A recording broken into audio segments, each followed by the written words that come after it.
안녕하세요. 치우입니다. 부동산 시장에서 가장 중요한 것은 뭐니 해도 가격이죠.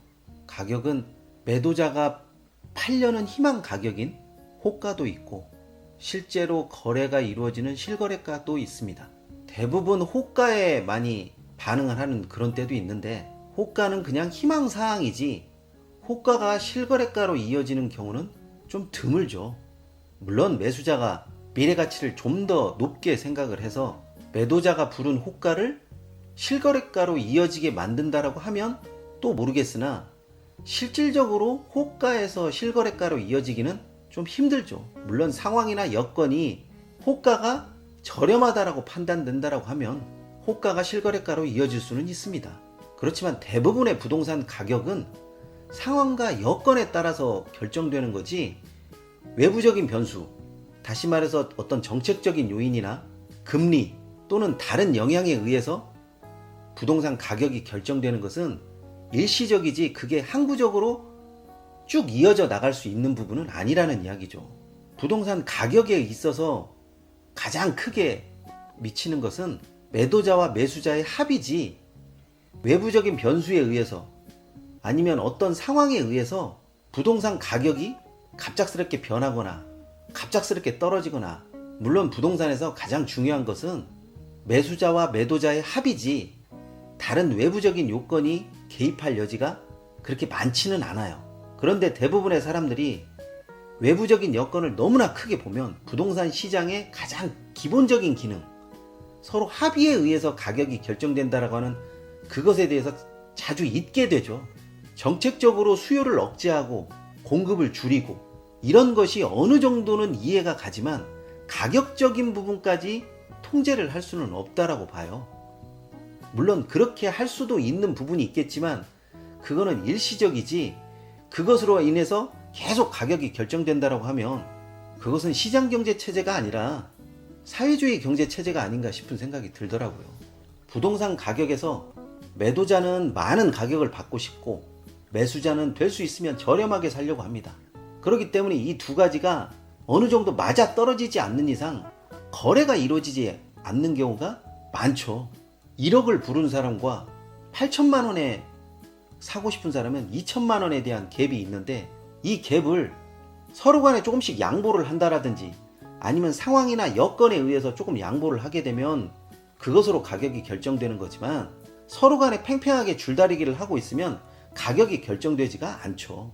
그런 거를 좀 어느 정도 알고 부동산 시장의 정책적인 기능만 모든 것이 다 가격을 결정한다라고 보시면 부동산 시장을 길게 보는 입장에서 항상 어떤 변수에 의해서 가격이 떨어질 것이다. 어떤 변수에 의해서 가격이 오를 것이다. 이것만 바라보게 되는 거죠.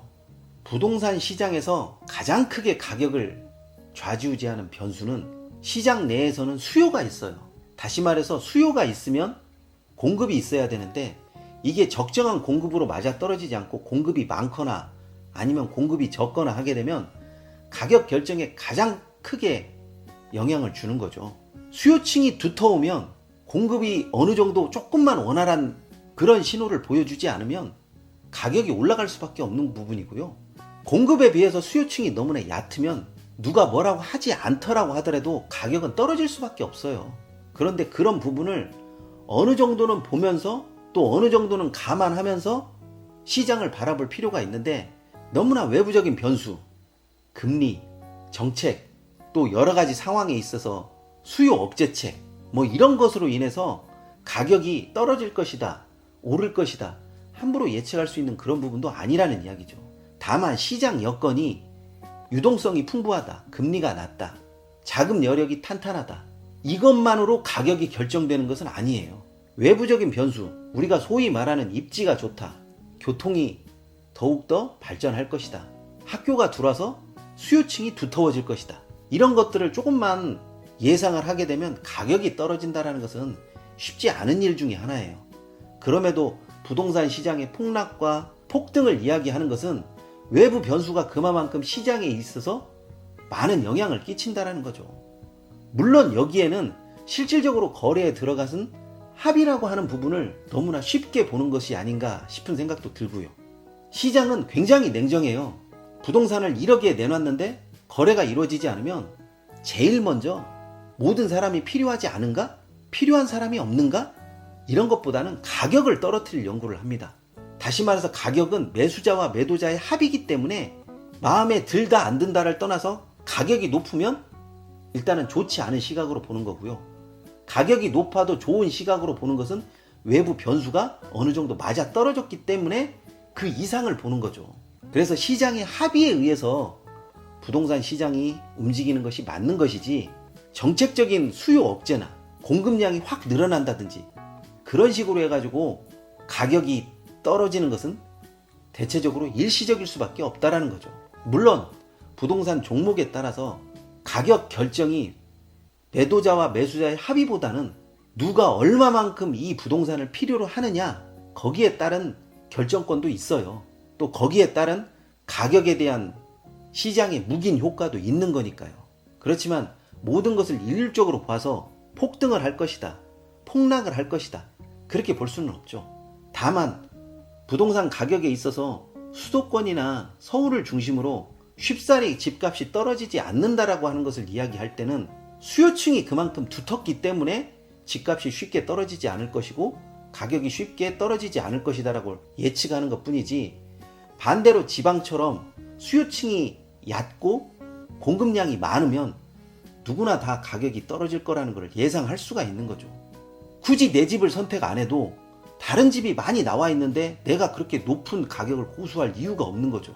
가격을 낮춤으로써 경쟁력을 갖출 수 있는 것이지, 가격을 높인다고 해서 경쟁력이 올라가는 것이 아니기 때문이죠.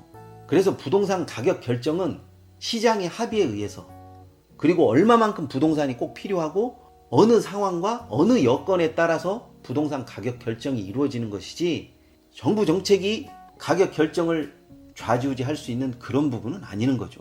시장의 논리가 그렇다라는 거지, 단편적으로만 딱 놓고 봐서 여기는 떨어졌다, 여기는 오른다, 그렇게 볼 수 있는 부분이 아니죠. 다만 사람들이 오랜 시간 동안 부동산의 가격 형성을 쭉 지켜보다 보면 떨어지는 것은 그렇게 오랜 기간이 아니었고 대체적으로 완만한 상승을 이어갔기 때문에 거기에 좀 더 많은 사람들의 여건이, 또 상황이, 입지가 몰리지 않았나 싶은 생각이 들어요.